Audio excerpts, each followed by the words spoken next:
Bangaluru's heartfelt tribute. India Sweet House honors 24,000 Pokarmikas with sweet boxes and protective caps. This Dasra, Bangalore, 25th September 2025, India Sweet House, Bangaluru's beloved sweets brand, brought the spirit of Dasra alive with a powerful tribute to the city's unsung heroes, its Pokarmikas, in a grand post-event initiative at Dr. Rajkumar Glass House, GBA Corporation Office. 24,000 sanitation workers were celebrated and gifted a box of traditional sweets. ನನ್ನ ಹೆಸರು ಶ್ವೇತಾ ರಾಜಶೇಖರ್ ಅಂತ. ನಾನು Rajesh Mehta. So Rajesh Mehta ಅವರು, ನಾನು ಮತ್ತು ವಿಶ್ವನಾಥ್ ಅವರು 3 ಜನ India sweet ಹೌಸ್ನ ಇವಾಗ 4 ವರ್ಷದ ಕೆಳಗೆ ಶುರು ಮಾಡಿದ್ವಿ. ಈ ತಿಂಗಳು ನಮ್ಮ 50ನೇ ಸ್ಟೋರ್ ಓಪನ್ ಆಗ್ತಾ ಇದೆ. ಬೆಂಗಳೂರಲ್ದಿರ ಮೈಸೂರು, ತುಮಕೂರು, ಶಿವಮೊಗ್ಗ, ಹಾಸನ್, ಉಡುಪಿ, ಮಂಗಳೂರು ಹೀಗೆ ಹಲವಾರು ಕಡೆ ಕರ್ನಾಟಕದಿಂದ ನಮ್ಮ 50 ಮಳಿಗೆಗಳು ಇದೆ ಇವಾಗ. ಸೊ ಈ ದಸರಾ, ದೀಪಾವಳಿ ಈ ಹಬ್ಬಗಳ ಹಬ್ಬ ಅಂತ ಬಂದಾಗ ನಾವು ಜನರಲಿ ಮನೆಯಲ್ಲಿ ಎಲ್ಲರೂ ಹೊಸ ಬಟ್ಟೆಗಳು ಹಾಕೋತೀವಿ, ಸ್ವೀಟ್ಸ್ ಮಾಡ್ತೀವಿ, ಸಂಭ್ರಮದಿಂದ ಎಲ್ಲ ಆಚರಿಸ್ತೀವಿ. ನಮ್ಮ ಯೋಚನೆ ಯಾರ ಕಡೆಗೆ ಹೋಯಿತು ಅಂತಂದರೆ, ನಮ್ಮ BBMP ಪೌರಕಾರ್ಮಿಕರು ಪ್ರತಿನಿತ್ಯ ನಾವು ನಮ್ಮನೆ ಹೇಗೆ ಕ್ಲೀನ್ ಮಾಡ್ಕೋತೀವೋ, ನಮ್ಮ ಇಡೀ ಊರನ್ನ ಅವ್ರ ಮನೆ ಅಂತ ಅಂದ್ಕೊಂಡು ಅಷ್ಟು ಕಾಳಜಿಯಾಗಿ ಪ್ರತಿದಿನ ಬೆಳಗ್ಗೆ ಸಿಟಿನೆಲ್ಲ ಕ್ಲೀನ್ ಮಾಡೋ ಕಡೆ ಅವರು ಹೊರಡ್ತಾರೆ. ನಾವೆಲ್ಲ ಹಬ್ಬ ಆಚರಿಸ್ತಾ ಇದ್ದರೆ ಅವರೆಲ್ಲ ಅವ್ರ ಕರ್ತವ್ಯ ಮಾಡ್ತಾ ಇರ್ತಾರೆ.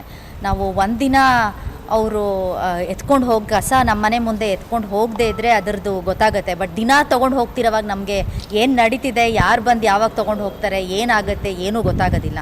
ಸೊ ಈ ಸತಿ ನಾವು ಏನು ಯೋಚನೆ ಮಾಡಿದ್ವಿ ಅಂದರೆ, ನಾವೆಲ್ಲ ಸಂಭ್ರಮದಿಂದ ಆಚರಿಸ್ತಿರುವಾಗ ನಮ್ಮ ಕೈಲಾಗಿದ್ದು ಅವ್ರ ಜೀವನ ಕೂಡ ನಾವು ಎಷ್ಟು ಸ್ವೀಟ್ ಮಾಡ್ಬೋದು, ಅವ್ರಿಗೆ ಒಂದು ರೆಸ್ಪೆಕ್ಟ್ ತೋರಿಸ್ಬೇಕು ನಾವು ನಮ್ಮ ಕಡೆಯಿಂದ ಆ್ಯಸ್ ಅ ಕಂಪ್ನಿಯಿಂದ ಅಂತ ಯೋಚನೆ ಮಾಡಿ ಎಲ್ಲರಿಗೆ ನಾವು ಒಂದೊಂದು ಸ್ವೀಟ್ ಡಬ್ಬ ಮತ್ತು ಒಂದು ಕ್ಯಾಪ್ ಕೊಡೋ ಒಂದು ಉದ್ದೇಶ ಇಟ್ಕೊಂಡು ಇದನ್ನು ಮಾಡ್ತಾಯಿದ್ದೀವಿ. ಈ ಐಡಿಯಾನ ನಾವು ನಮ್ಮ ಕಮಿಷನರ್ ಅವ್ರ ಹತ್ರ ಹೇಳಿದಾಗ ತುಂಬ ಸಂತೋಷಪಟ್ಟರು. ದಟ್ ನಮ್ಮ ದೇಶದ, ನಮ್ಮ ನಾಡಿನ ಹೀರೋಗಳನ್ನ ನಾವು ಗೌರವ ಕೊಡ್ತಾಯಿದ್ದೀವಿ ಅಂದಾಗ ಅವರು ಇದನ್ನು ಒಳ್ಳೆ ಇನಿಷಿಯೇಟಿವ್ ಅಂತ ಹೇಳಿದ್ರು. ನಿಮ್ಮ ಥರ ಸುಮಾರು ಜನ ಇದನ್ನು ಮಾಡಿದ್ರೆ, ನಮ್ಮ ಪೊಲೀಸ್ ಅವರಿರ್ಬೋದು ಅಥವಾ ನಾವು ನೋಡದೇ ಇರೋ ಹೀರೋಗಳು ಇವರೆಲ್ಲ ಪ್ರತಿನಿತ್ಯ ನಮ್ಮ ಸಿಟಿನ ಕ್ಲೀನ್ ಮಾಡೋರು. ಸೊ ನಮಗೆ ಆ್ಯಕ್ಚುಲಿ ಆ ಸಿಟಿಸನ್ಸ್ ನಮಗೆ ಕೊಟ್ಟಿರೋದು 3 ಕರ್ತವ್ಯ: ವೇಸ್ಟ್ ಸೆಗ್ರಿಗೇಟ್ ಮಾಡಿ, ಟ್ರಾಫಿಕ್ ರೂಲ್ಸ್ ಫಾಲೋ ಮಾಡಿ, ಮತ್ತು ನೀರನ್ನ ಮಿತವಾಗಿ ಬಳಸಿ ಅಂತ. ಬಟ್ ನಾವು ಮಾಡದೇ ಇರೋದನ್ನ ಎಲ್ಲದನ್ನು ನೋಡ್ಕೊಂಡು ಅವ್ರುಗಳು ಮಾಡ್ತಾರೆ. ನಮ್ಮ ಕರ್ತವ್ಯ ಅಟ್ಲೀಸ್ಟ್ ಹೀಗಾದರೂ ನಾವು ಅವರನ್ನು ಗೌರವ ತೋರಿಸ್ಬೇಕು ಅಂತ ಹೇಳಿ ನಾವು ಈ ಇನಿಷಿಯೇಟಿವ್ನ ತೊಗೊಂಡಿದ್ದೀವಿ. ನೀವೆಲ್ಲ ಇದಕ್ಕೆ ಬಂದು ಸಪೋರ್ಟ್ ಮಾಡ್ತಾಯಿದ್ದೀರಾ. ಇದನ್ನು ನಿಮ್ಮ ಮೀಡಿಯಾದಲ್ಲಿ ಕವರೇಜ್ ಮಾಡಿ ಇನ್ನೆಷ್ಟು ಹೆಚ್ಚು ಜನ ನಮ್ಮ ದೇಶದ ಹೀರೋಗಳಿಗೆ ಒಂದು ಸನ್ಮಾನ ಮಾಡಲಿ ಅಂತ ಯೋಚನೆ ಮಾಡಿ ಈ ಕಾರ್ಯಕ್ರಮ ಇವತ್ತು ಇಟ್ಕೊಂಡಿದ್ದೀವಿ. ಥ್ಯಾಂಕ್ ಯು ಎಲ್ಲರಿಗೂ ಬಂದಿದ್ದಕ್ಕೆ. ಈ ಹಬ್ಬ ಆದಮೇಲೆ ನೆಕ್ಸ್ಟ್ ಡೇ ಆ ಮನೆ ಆಚೆ ಬಂದಾಗ ಎಷ್ಟೊಂದು ಕಸ ಎಲ್ಲ ಕಡೆ ಗೂಡಿರುತ್ತೆ. ನಾವು ಹೇಳ್ತೀವಿ ಯಾರು ಕ್ಲೀನ್ ಮಾಡಲ್ಲ, ಇದು ಮಾಡಲ್ಲ, ಅದು ಮಾಡಲ್ಲ ಅಂತ. ಆದರೆ ದಿನ ನಾವು 5 ಗಂಟೆ ಬೆಳಿಗ್ಗೆ ಎದ್ದು ಹೋದ್ರೂ ಅವನ್ನ ನೋಡ್ತೀವಿ, ಕಸ ಎತ್ತೋದು, ಕ್ಲೀನ್ ಮಾಡೋದು. ಎಲ್ಲರದು ನಮ್ಮ ಸಿಟಿಸನ್ಸು ಸಿಂಪಲ್ ರೂಲ್ಸ್ ಫಾಲೋ ಮಾಡಲ್ಲ, ಎಲ್ಲ ಕಡೆ ಬಿಸಾಕ್ತಾರೆ, ಅವರೆಲ್ಲ ಸೆಗ್ರಿಗೇಟ್ ಮಾಡ್ತಾರೆ.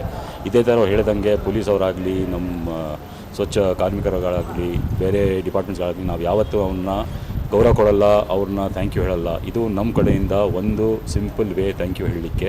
ಒಂದೇ ವರ್ಷದಲ್ಲಿ ಎಲ್ಲ ಕವರ್ ಮಾಡೋಕ್ಕಾಗಲ್ಲ. ಈ ವರ್ಷ ಪೌರ ಕಾರ್ಮಿಕರು ಮಾಡ್ತೀವಿ, ದೇವರ ದಾರಿ ತೋರಿಸ್ತದೆ. ನೆಕ್ಸ್ಟ್ ಇಯರ್ ಬೇರೆಯವ್ರಿಗೆ ಅದನ್ನು ಮಾಡ್ತೀವಿ. ಇದೇ ಥರ ಪ್ರತಿ ಒಂದು ವರ್ಷ ಯಾರನ್ನು ನಾವು ಲೈಟಾಗಿ ತೊಗೊಳ್ತೀವಿ, ಆದರೆ ಅವ್ರ ಕೆಲಸ ಇಲ್ಲದೆ ನಮ್ಮ ಕತೆ ಏನಾಗುತ್ತೆ ನಮ್ಮ ಅನುಭವಿಸಲ್ಲ ಅದನ್ನು. ಸೊ ಅವ್ರಿಗೆ ಥ್ಯಾಂಕ್ ಯು ಹೇಳೋಕ್ಕೆ ಇದು ಒಂದು ಸ್ಟಾರ್ಟ್ ಆಗಿದೆ.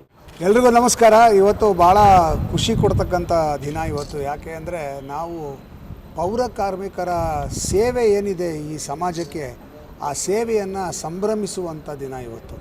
ಸಂಪ್ರದಾಯಗಳನ್ನು ಸಿಹಿಯಾಗಿಸೋಣ ಅನ್ನೋದು ನಮ್ಮ ಉದ್ದೇಶ. ಹಾಗಾಗಿ ಇವತ್ತು ನಮ್ಮ ದಸರಾ ಹಬ್ಬದ ಪ್ರಯುಕ್ತ ನಮ್ಮ ನಾಡಿನಲ್ಲಿ ಸ್ವಚ್ಛತೆಗಾಗಿ ಹಗಲು ರಾತ್ರಿ ದುಡಿತಾ ಇರ್ತಕ್ಕಂಥ ಪೌರ ಕಾರ್ಮಿಕರನ್ನು ನಾವು ಸಂಭ್ರಮಿಸಬೇಕು ಅನ್ನೋದು ನಮ್ಮ ಉದ್ದೇಶ. ಈ ಒಂದು ಕಾರ್ಯ ಏನಿದೆ ಇದರ ಬಗ್ಗೆ ಮಾಧ್ಯಮದವರ ಸಹಕಾರ ಬಹಳ ಮುಖ್ಯವಾಗಿದೆ.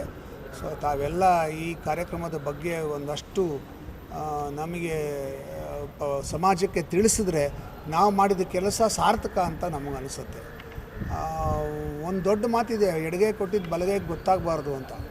ಅದು ಒಂದು ಕಾಲಕ್ಕೆ ಸತ್ಯ ಆಗಿತ್ತು, ಆದರೆ ಈಗಿನ ಕಾಲದಲ್ಲಿ ಗೊತ್ತಾಗಬೇಕು ಅನ್ನೋದೇ ಒಂದು ಆಗೋಗಿದೆ ಸೋಷಿಯಲ್ ಮೀಡಿಯಾ ಬಂದ ಮೇಲೆ.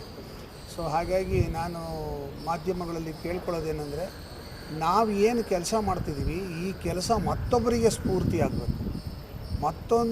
ಒಂದಷ್ಟು ಜನ ಮುಂದೆ ಬಂದು ಪೌರ ಕಾರ್ಮಿಕರ ಸೇವೆಯನ್ನು ಗುರುತಿಸಿ, ಅವರ ಶ್ರಮವನ್ನು ಗುರುತಿಸಿ, ಅವರಿಗೆ ಅವರ ಬದುಕಿಗೆ ಒಂದು ಸಹಾಯ ಆಗುವಂಥ ರೀತಿಯಲ್ಲಿ, ಅವರು ಬದುಕನ್ನು ಸಂಭ್ರಮಿಸುವಂಥ ರೀತಿಯಲ್ಲಿ ಒಂದಷ್ಟು ಕೆಲಸಗಳನ್ನು ಬೇರೆಯವರು ಮಾಡಬೇಕು ಅನ್ನೋ ಉದ್ದೇಶದಿಂದಾಗಿ ನಿಮ್ಮಲ್ಲಿ ನಾವು ಕೇಳ್ಕೊಳ್ಳೋದೇನೆಂದರೆ, ಮಾಧ್ಯಮದವರಲ್ಲಿ ಈ ಒಂದು ಕೆಲಸದ ಬಗ್ಗೆ ತಾವುಗಳು ಒಂದಷ್ಟು ಪ್ರಚಾರ ಮಾಡಿದರೆ ಬೇರೆಯವರು ಕೂಡ ಇಂಥದ್ದೊಂದು ಕೆಲಸವನ್ನು ಶುರು ಮಾಡ್ತಾರೆ. ನಾವೆಲ್ಲ ಸೇರಿಕೊಂಡು ಪೌರ ಕಾರ್ಮಿಕರ ಬದುಕನ್ನು ಹಸನಾಗಿಸೋದಕ್ಕೆ ಪ್ರಯತ್ನ ಪಡೋಣ ಅಂತ ಹೇಳಕ್ಕೆ ಇಷ್ಟಪಡ್ತೀನಿ. Thank you.